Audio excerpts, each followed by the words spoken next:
Ada pepatah yang mengatakan bahwa kesehatan adalah harta yang paling berharga, betul ya?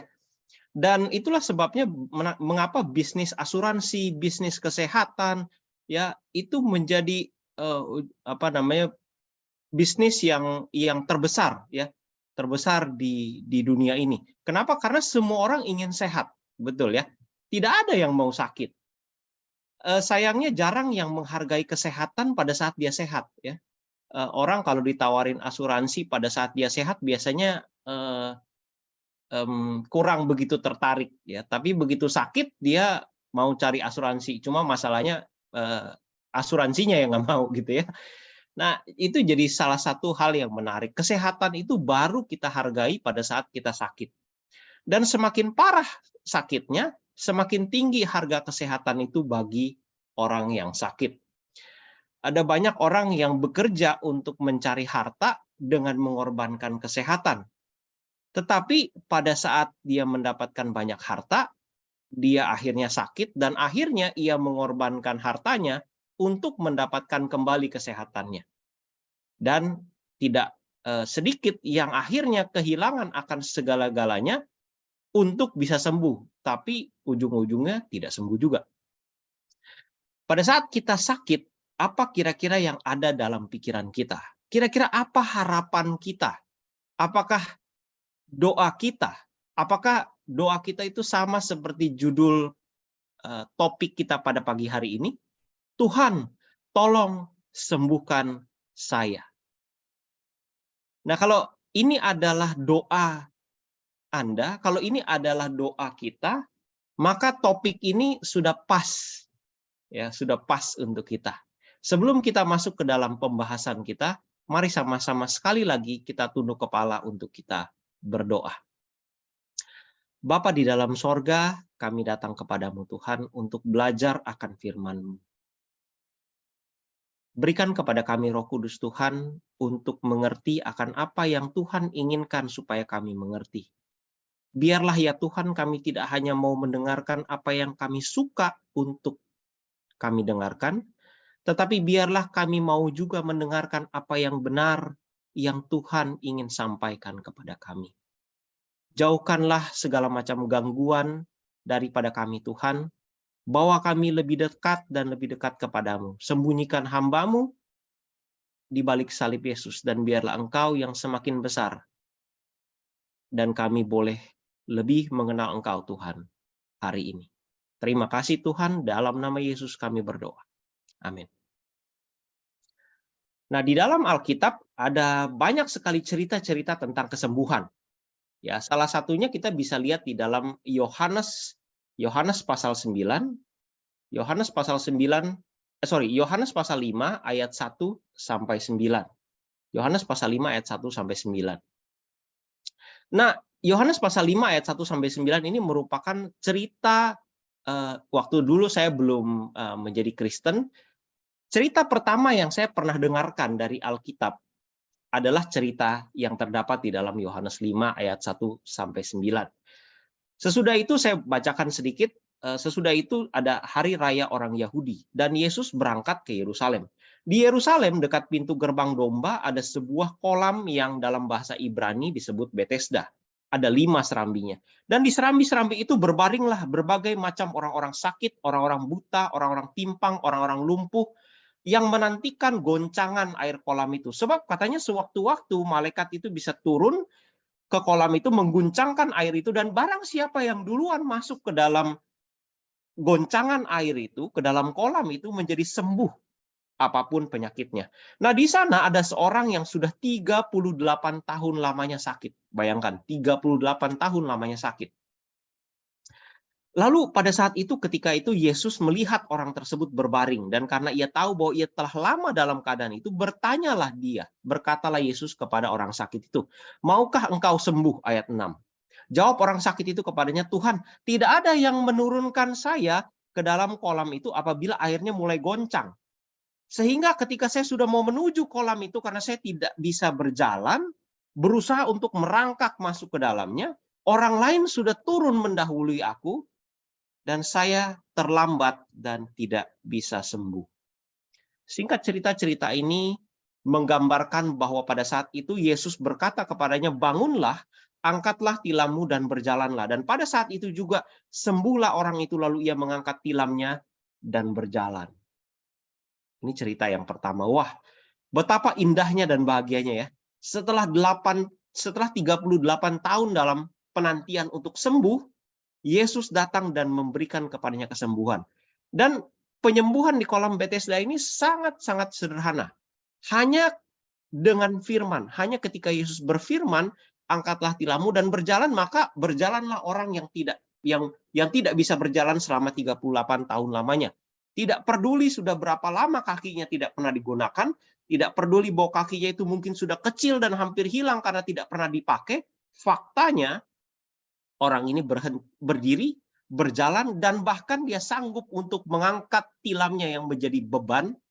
Maksudnya beban yang cukup berat ya, karena dia angkat, dia punya tempat tidur kan, dengan kaki yang baru sembuh. Wah, kita katakan, wah, ini adalah suatu keajaiban yang begitu indah. Nah, kalau Yohanes pasal 5 tadi berbicara mengenai Tuhan yang menyembuhkan hanya dengan berfirman saja, maka Matius pasal 8 ayat 5 sampai 13 menceritakan cerita yang sedikit berbeda ya. Kalau tadi kita lihat di dalam Yohanes, Yesus bertemu muka dengan muka. Orang yang sakit melihat akan Yesus dan mendengarkan firman itu keluar dari mulut Yesus sendiri dan dia sembuh. Matius pasal 8 ayat 5 sampai 13 lebih menarik lagi. Karena kenapa? Karena ini cerita tentang seorang perwira yang hambanya sakit ya. Mari kita buka di dalam Matius pasal 8. Matius pasal 8 ayat 5 sampai 13. Matius pasal 8 ayat 5 sampai 13. Ketika Yesus masuk ke dalam Kapernaum, datanglah seorang perwira mendapatkan dia dan memohon kepadanya, "Tuan, hambaku terbaring di rumah karena sakit lumpuh dan ia sangat menderita." Jadi ini perhatikan gambarannya. Jadi pada saat itu Yesus sementara bertemu dengan seorang perwira dan perwira itu bilang, "Tuhan, saya punya hamba, dia ada di rumah, tidak ada di sini karena sementara sakit," katanya. Dia sakit lumpuh dan ia sangat menderita. Jadi dia tidak bisa datang. Jadi saya mewakilkan hamba saya datang meminta pertolongan kepada Tuhan untuk menyembuhkan. Lalu Tuhan bilang, "Oke, saya akan datang." Ya. Yesus berkata kepadanya, "Aku akan datang ke sana untuk menyembuhkannya." Akan mirip ceritanya sama seperti di buku Yohanes pasal 5 yang tadi kita sudah dengarkan. Tapi ini sedikit menarik. Jawab perwira itu kepadanya ayat 8, "Tuan, aku tidak layak menerima Tuan dalam rumahku. Katakan saja sepatah kata, maka hambaku itu akan sembuh. Sebab aku ini bawahan. Di bawahku ada prajurit. Kalau aku bilang sama dia itu pergi, maka dia pergi. Aku bilang datang, maka dia datang. Aku bilang kerjakan ini, maka ia akan kerjakan." Setelah Yesus mendengarkan hal itu, heranlah ia dan berkata kepada mereka yang mengikutinya, "Aku berkata kepadamu, sesungguhnya iman sebesar ini tidak pernah aku jumpai pada seorang pun di antara orang Israel." Lalu Yesus berkata, setelah itu Yesus berkata kepada perwira itu ayat 13, "Pulanglah dan jadilah kepadamu seperti apa yang engkau percaya." Maka pada saat itulah hambanya sembuh. Jadi kalau tadi di cerita yang pertama, Yesus bertemu muka dengan muka, memberikan firman, lalu orang tersebut sembuh. Cerita yang kedua berbeda. Yesus bicara tidak di depan orang tersebut, dia hanya bicara kepada yang mewakili, sementara orang tersebut itu jauh di rumah, tapi orang tersebut pun sembuh. Suatu hal yang sangat menarik, saya pikir bahwa Yesus bisa tahu hambanya yang mana yang sembuh. Hambanya si perwira yang mana yang sakit dan dia yang sembuh. Kalau di rumah sakit, nggak bisa begitu ya. Orangnya harus datang, dicek dulu orangnya, kasih obat supaya jangan salah kasih obat. Tapi ini ceritanya sangat dahsyat. Ya, hanya kasih tahu saja, hambanya di rumah sementara sakit, Tuhan berfirman, sembuh dia. Nah itu dua cerita yang sangat menarik. Saya berpindah kepada cerita yang ketiga yang lebih wow lagi. Lukas pasal 8, kita buka di dalam Lukas pasal 8, ayatnya ke-43 Lukas pasal 8 ayatnya ke-43 sampai 48. Nah, ini cerita ada seorang perempuan yang sudah 12 tahun menderita pendarahan. Dan dia sudah kemana-mana, ke dokter manapun ya, ke tabib manapun, tidak bisa disembuhkan, tidak berhasil. Maka pada saat itu dia dengar ketika itu Yesus sementara berjalan, dan dia melihat dan dia mencoba untuk sebisa mungkin katanya. Ia maju mendekati Yesus dari belakang dan mencoba untuk menjamah jubah jumbainya. Dan seketika itu juga berhentilah pendarahannya. Di dalam cerita yang lain menceritakan bahwa wanita ini berpikir bahwa sekiranya saja aku bisa sentuh dia punya ujung jubahnya, maka aku pasti sembuh. Dan pada akhirnya ketika dia menyentuh akan ujung daripada jubah Yesus, seketika itu juga ayat 44 Lukas pasal 8 mengatakan, seketika itu juga berhentilah pendarahannya. Nah, cerita ini diteruskan tiba-tiba kata Yesus, siapa yang jamah saya? Jadi menyatakan bahwa Yesus tidak tahu bahwa ada seseorang yang menjamah dia. Dan karena tidak ada yang mengakuinya, Petrus bilang, guru, orang banyak mengerumuni engkau dan mendesak-desak engkau. Susah untuk mau bilang siapa yang mau menjamah, karena semuanya itu bersentuhan satu dengan yang lain. Tapi Yesus berkata, ada seorang yang menjamah aku sebab aku merasa ada kuasa keluar dari diriku. Singkat cerita, wanita itu akhirnya mengaku dan dia katakan, ya saya yang menjamah. Dan Yesus katakan, anakku, imanmu telah menyelamatkan engkau, pergilah dengan selamat. Pergilah dengan selamat. Dari 3 cerita ini mungkin Anda bertanya-tanya, apa poinnya? Apa poinnya dengan bercerita demikian? Poinnya adalah bahwa kita memiliki Allah yang besar. Allah kita adalah Tuhan yang besar yang dapat melakukan hal-hal yang tidak mungkin. Baik itu mungkin melalui pada saat Yesus bertemu muka dengan muka langsung dan menyembuhkan, pada saat Yesus tidak bertemu muka dengan muka secara langsung, bahkan pada saat ketika Yesus tidak tahu ada orang yang menyentuhnya dengan iman, dan akhirnya dia sembuh. Nah, mungkin kita berpikir bahwa itu kan zaman di zaman Yesus, ya kan? Tidak juga saudara. Di zaman perjanjian lama ada banyak cerita. Contohnya adalah ketika Naaman, orang yang awalnya tidak kenal dengan Yesus, tidak kenal dengan Tuhan, tidak kenal dengan kebenaran, lalu dia datang hanya dikasih tahu oleh anak yang bekerja di rumahnya bahwa ada nabi di Israel. Lalu dia pergi ke Israel dan dikatakan dia harus mencelupkan diri 7 kali di Sungai Yordan. Dia mengikutinya dan dia akhirnya sembuh. Itu zaman sebelum Yesus. Apakah di zaman setelah Yesus ada? Ada cerita tentang Petrus dan Yohanes ketika mereka menyembuhkan orang yang buta, ketika mereka menyembuhkan orang yang lumpuh. Bahkan pada saat mereka berjalan di dalam Kisah Para Rasul pasal 5, orang-orang berdesak-desakan, yang penting mereka kena dengan bayangannya, karena mereka percaya bahwa hanya kena dengan bayangannya saja mereka bisa sembuh.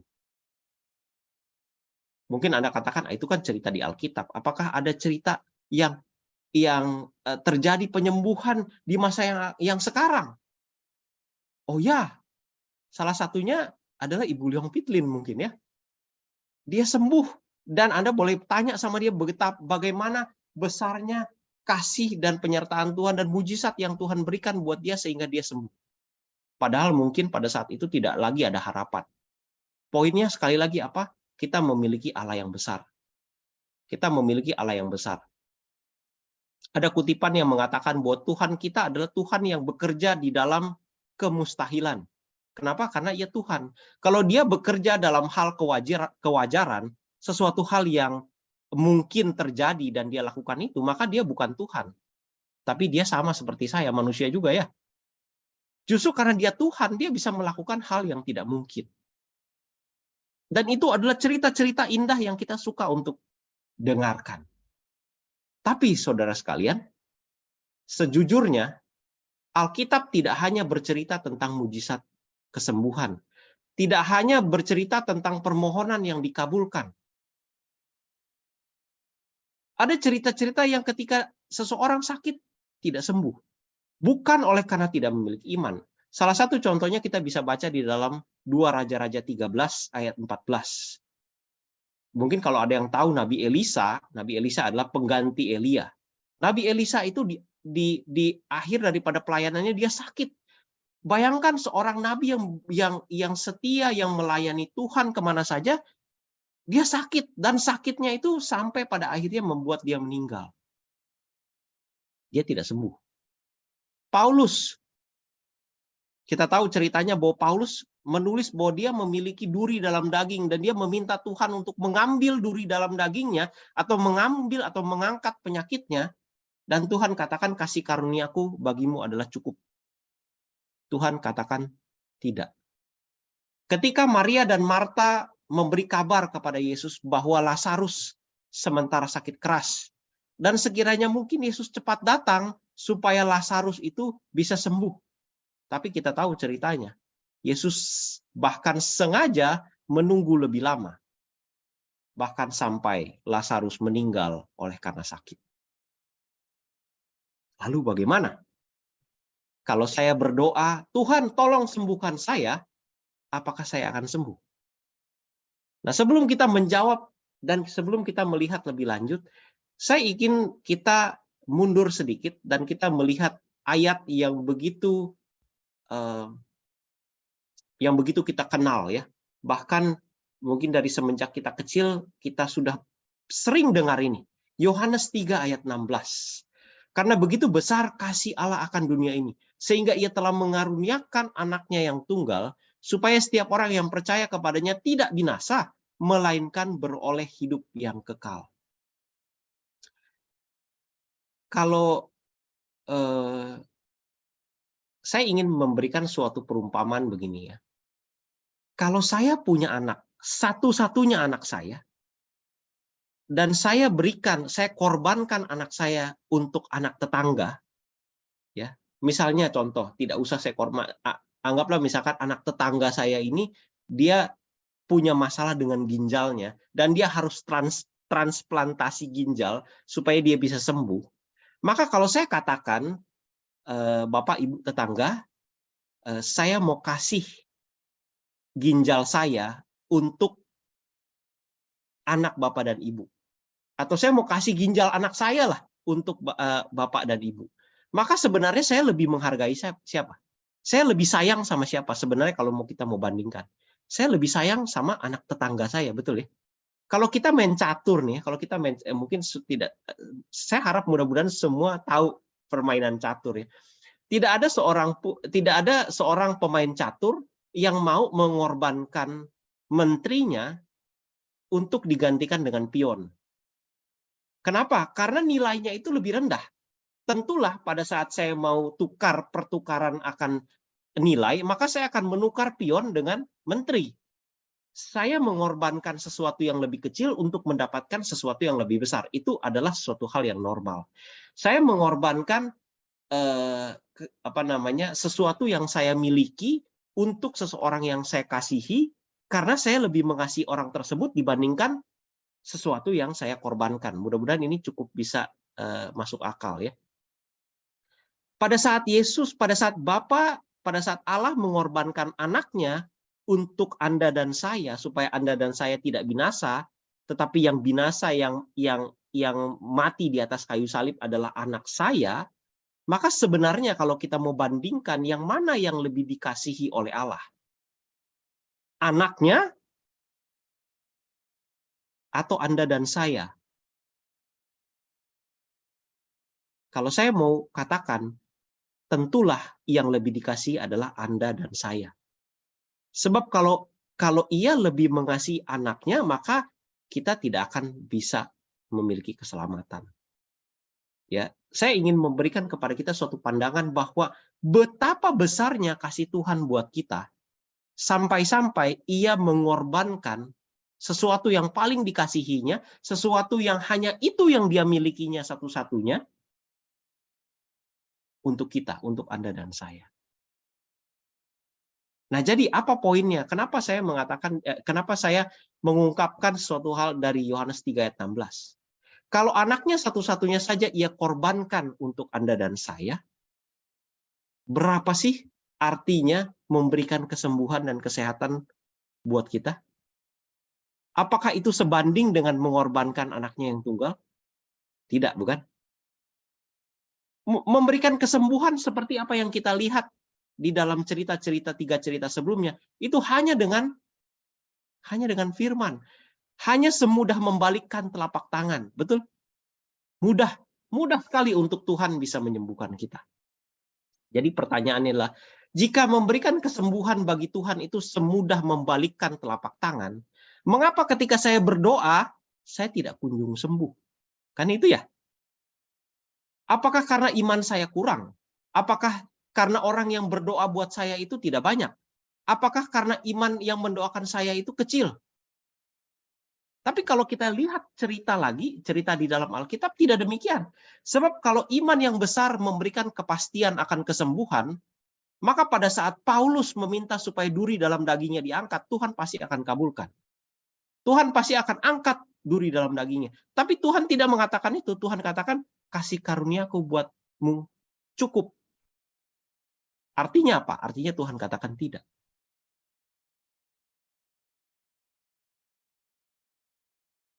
Ini Paulus loh, bukan bicara kalau si Andi gitu ya yang berdoa mungkin kita bisa bilang imannya kecil. Ini Paulus, seorang yang kita banyak baca, yang surat-suratnya banyak tertulis di dalam Alkitab. Seorang yang sangat disayangi, dikasih oleh Tuhan. Tapi dia tidak mendapatkan kesembuhan.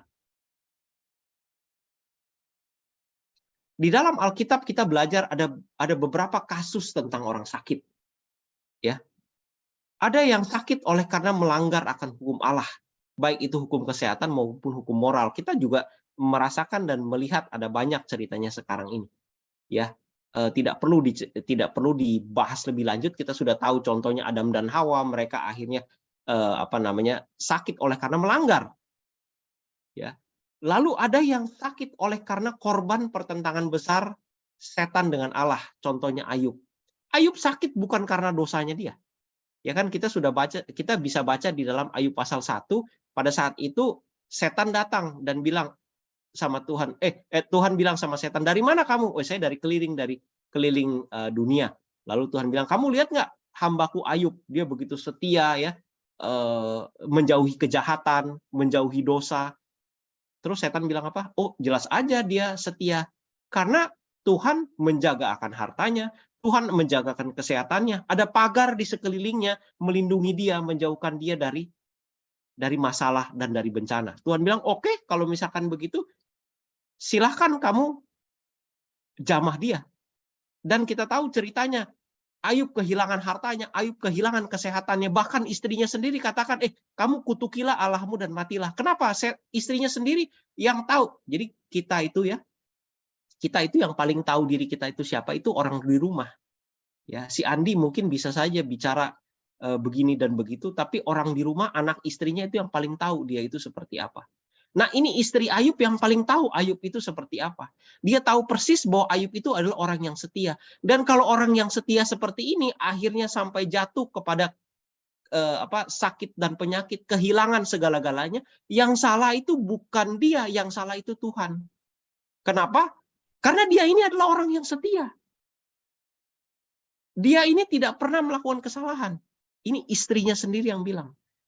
Sampai Ayub katakan bahkan di dalam sakitnya, dia bilang sama istrinya, apakah kita cuma mau terima hal-hal yang baik saja dari Tuhan? Tidak mau terima hal-hal yang buruk dari Tuhan, katanya. Sampai pada saat itu pun, kata Tuhan yang katakan, bukan Ayub yang katakan. Tuhan katakan, coba lihat, kau lihat itu setan, bahwa Ayub itu bahkan ketika engkau merusak akan kesehatannya, dia tetap setia dan tidak berdosa. Ayub sakit bukan oleh karena kesalahannya, Ayub sakit oleh karena pertentangan besar setan dengan Tuhan. Apalagi sakit bukan karena dosa, tetapi agar pekerjaan Allah dapat dinyatakan. Kita boleh baca di dalam Yohanes pasal 9. Yohanes pasal 9 ada orang yang buta dari lahir. Lalu murid-murid tanya sama Yesus, Yesus, kenapa orang ini buta dari lahir? Apakah karena dosa daripada orang tuanya atau dosa dari dia sehingga dia buta dari lahir? Yesus jawab, bukan oleh karena dosa orang tuanya, bukan oleh karena dosa dia, tapi supaya pekerjaan Allah dapat dinyatakan di dalam dia. Apalagi ada lagi sakit oleh karena kesalahan orang lain.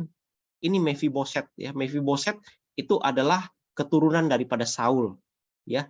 Karena perang, Mephiboset sementara lagi diangkat, digendong, dia masih kecil, tiba-tiba dia terjatuh ya, dijatuhkan oleh orang yang mengangkatnya sehingga akhirnya dia lumpuh. Sakit bukan karena masalahnya dia, sakit bukan karena kesalahannya dia, sakit bukan karena dosa dia, tapi karena orang lain. Ada lagi yang sakit oleh karena dia menjelekkan hamba Tuhan ya. Hati-hati jangan jelekkan hamba Tuhan ya. Miriam di dalam Bilangan pasal 12 ya. Miriam berkata buruk mengenai Musa dan Tuhan bilang bahwa saya ini kalau bicara sama manusia saya pakai nabi. Saya pakai mimpi, saya pakai penglihatan. Tapi sama Musa saya bicara muka dengan muka. Siapa kamu yang berani menjelek-jelekan Musa? Dan akhirnya Miriam itu kena dengan kusta. Dia sakit oleh karena menjelekkan hamba Tuhan. Dan ada banyak sekali masalah atau sakit penyakit yang timbul oleh karena berbagai macam penyebab. Apakah kita pernah bertanya dan berdoa kepada Tuhan? Bukan berdoa dalam hal Tuhan meminta kesembuhan, tapi apakah kita pernah bertanya sama Tuhan, Tuhan kenapa saya sakit?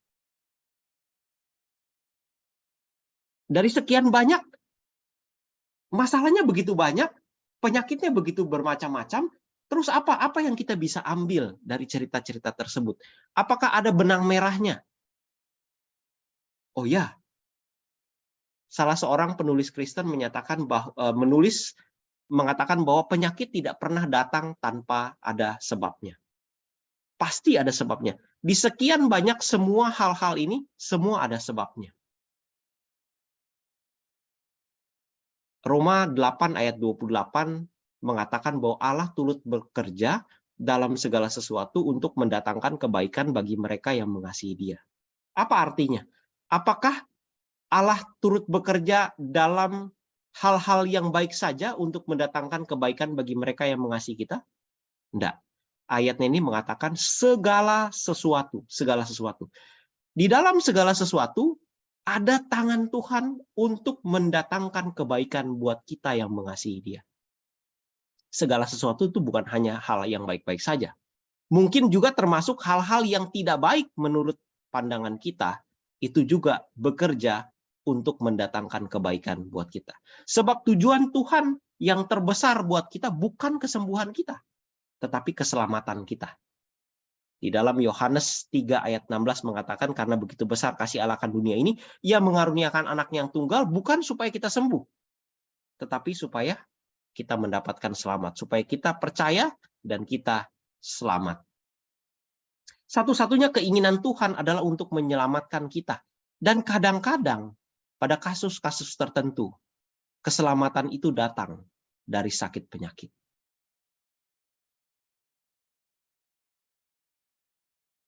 Ini agak berat, tapi saya mau ini cukup bisa masuk ke dalam pikiran kita, ke dalam hati kita, bahwa terkadang sakit penyakit itu Tuhan izinkan buat kita, supaya kita bisa datang kepadanya. Dan Tuhan di dalam hikmat dan kebijaksanaan yang tidak terhingga, mengizinkan sakit penyakit itu kita derita, supaya kita bisa mengambil waktu untuk datang kepada Tuhan.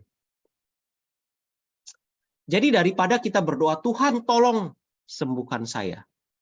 Mungkin lebih baik ketika kita merubah sedikit doa kita dan bertanya, Tuhan, apa yang Tuhan ingin saya pelajari dalam keadaan saya ini? Dan mungkin bukan hanya penyakit saja, tapi juga masalah yang lain. Tuhan, apa yang Tuhan ingin saya pelajari dalam masalah saya? Apakah mungkin masalah ini, apakah mungkin penyakit ini adalah cara Tuhan untuk mengingatkan saya, supaya saya punya lebih banyak waktu untuk keluarga saya, supaya saya punya lebih banyak waktu untuk anak-anak saya, supaya saya punya lebih banyak waktu untuk datang dekat dengan Tuhan dan berbicara hati dengan hati. Mungkin saya perlu memandang keadaan saya dari kacamata pandang yang berbeda. Mungkin inilah saatnya kita betul-betul mengambil waktu untuk berkomunikasi dengan Tuhan di dalam topik pembicaraan yang lebih dalam. Pertanyaan-pertanyaan, apakah saya betul-betul mengasihi Tuhan? Apakah saya masih mengasihi Tuhan sekiranya saya tidak sembuh? Apakah saya masih mengasihi Tuhan sekiranya masalah-masalah saya itu tidak terselesaikan?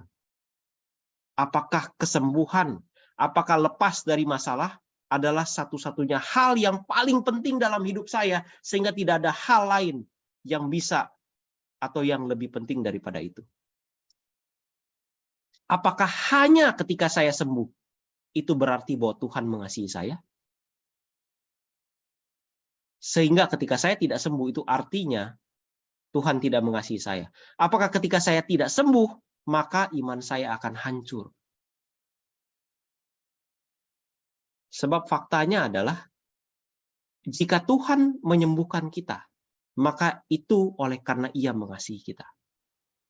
Tetapi justru sebaliknya, ketika Tuhan belum atau tidak menyembuhkan kita, maka sebenarnya itu juga oleh karena Ia mengasihi kita. Kita sudah lihat cerita-ceritanya yang tadi. Seringkali kita begitu sibuk di dalam kehidupan kita menuju kepada kebinasaan sehingga kita lupa datang kepada Tuhan. Dan Tuhan perlu panggil kita. Dia sudah panggil, dia panggil, tapi mungkin kita tidak dengar. Kadang-kadang perlu ada, saya masih ingat ada satu cerita di mana ada seorang pekerja, sementara dia bekerja di pekerja bangunan ya. Jadi ada pekerja yang bangunan yang bekerja di atas, ada yang di bawah. Lalu satu kali orang yang di atas ini mau panggil yang di bawah karena dia butuh sesuatu. Tapi dia panggil, orang yang di bawah tidak dengar. Dia pikir gimana caranya supaya orang yang di bawah ini dengar. Oh, saya mau kasih coba coba jatuhkan uang ya supaya dia mungkin bisa lihat ke atas. Waktu dia jatuhkan uang, orang yang di bawah ini bukannya lihat ke atas, dia malah ambil uang itu lalu dia kantongin. Lalu dia balik lagi bekerja. Gimana caranya? Akhirnya dia ambil batu kecil lalu kerikil dia lemparkan ke bawah sehingga batu itu mengenai kepalanya dan sakit kan? Dan akhirnya dia lihat ke atas. Oh, rupanya ini orang kan, dia mau tahu siapa yang lempar dia batu. Dia lihat ke atas. Nah, akhirnya attention-nya, jadi akhirnya perhatiannya bisa ditemukan, dan akhirnya orang yang di atas bisa berkomunikasi dengan orang yang di bawah. Terkadang kita perlu seperti itu karena Tuhan sementara mau berkomunikasi dengan kita, kita terlalu sibuk dengan hal-hal yang lain. Jadi kita perlu menyadari bahwa pada saat Tuhan mungkin belum menyembuhkan kita, pada saat Tuhan belum mengangkat akan masalah kita, mungkin ada hal-hal yang perlu kita pelajari, yang Tuhan ingin kita ajarkan, bahwa Dia tetap mengasihi kita. Tidak ada kasih yang berkurang pada saat Tuhan mengizinkan penyakit datang kepada kita. Dan ini adalah hal yang paling sulit untuk kita terima. Kenapa? Kenapa begitu? Karena kalau kita sebagai orang tua, kita tahu bahwa tidak semua permintaan yang anak kita minta itu kita jawab dengan ya. Ada kalanya kita katakan tidak, dan kita katakan tidak bukan oleh karena kita tidak mengasihi dia. Tapi justru ada hal-hal yang dia belum mengerti pada saat itu. Mungkin pada saat kita mengalami penderitaan, ada hal-hal yang kita belum mengerti, yang Tuhan ingin katakan kepada kita. Pada saat kita menyadari betapa sulit dan menderitanya kita mungkin di dalam kesakitan, saya mau kita melihat akan seorang muda yang pada saat itu tidak banyak orang yang mau memilih untuk sakit, betul ya? Di awal pembahasan kita bahwa tidak ada yang mau sakit. Tapi pemuda ini mengambil pilihan untuk sakit. Kenapa dia mengambil pilihan untuk sakit? Untuk Anda dan saya. Untuk Anda dan saya. Yesaya 53 ayat 3-5 mengatakan, ia dihina dan dihindari orang. Seorang yang penuh kesengsaraan dan biasa menderita kesakitan, ia sangat dihina. Sehingga orang menutup mukanya terhadap dia, dan bagi kita pun dia tidak masuk hitungan. Tetapi sesungguhnya penyakit kitalah yang ditanggungnya, dan kesengsaraan kitalah yang dipikulnya. Padahal kita mengira dia kena tulah, dipukul dan ditindas Allah. Tetapi dia tertikam oleh karena pemberontakan kita, dia diremukkan oleh karena kejahatan kita. Ganjaran yang mendatangkan keselamatan, nah ini, ganjaran yang mendatangkan keselamatan. Bukan ganjaran yang mendatangkan kesembuhan. Ganjaran yang mendatangkan keselamatan bagi kita, ditimpakan kepadanya. Dan dikatakan apanya? Dan dikatakan apa? Oleh bilur-bilurnya kita menjadi sembuh. Saudaraku yang terkasih dalam Tuhan, Yesus mengambil pilihan untuk sakit. Tidak ada di antara kita yang mau mengambil pilihan untuk sakit. Apalagi sakit untuk orang lain. Oh, ada ibu ya. Itu sebabnya ibu mau mengambil pilihan untuk sakit melahirkan oleh karena apa? Karena dia mengasihi anaknya. Sama seperti Yesus. Dia mengambil pilihan untuk sakit supaya Anda dan saya bisa selamat. Dia mengambil pilihan untuk sakit supaya dia bisa merasakan betapa beratnya penderitaan Anda dan saudara Anda dan saya pada saat kita sakit. Pada saat kita berada di dalam masalah, Yesus juga mengalami hal yang sama. Dan dia tahu jalan keluarnya. Saya tidak punya jawaban. Kenapa mungkin kita tidak sembuh? Kenapa mungkin kita sakit? Saya tidak tahu karena saya bukan Tuhan. Tapi Tuhan kita tahu. Daniel mengatakan bahwa Tuhan kita adalah Allah yang menyingkapkan rahasia-rahasia. Dia tahu apa yang tidak diketahui oleh manusia. Dia tahu apa yang ada di dalam relung-relung hati kita, yang bahkan kita sendiri tidak ketahui. Yesus tahu penderitaan kita, Yesus tahu penyakit kita, dan dia punya jawabannya. Yang penting buat kita adalah apakah kita mau datang kepadanya dan berhubungan kepadanya dan meminta kekuatan kepadanya. Dan puji Tuhan pada saat Tuhan menyembuhkan kita. Tetapi puji Tuhan pada saat Tuhan mempercayakan sakit itu tetap ada pada kita. Karena ada satu hal yang jauh lebih indah yang Tuhan mau berikan kepada kita. Yang hanya Dia yang bisa memberitahukannya kepada kita. Jikalau ini doa Anda dan saya.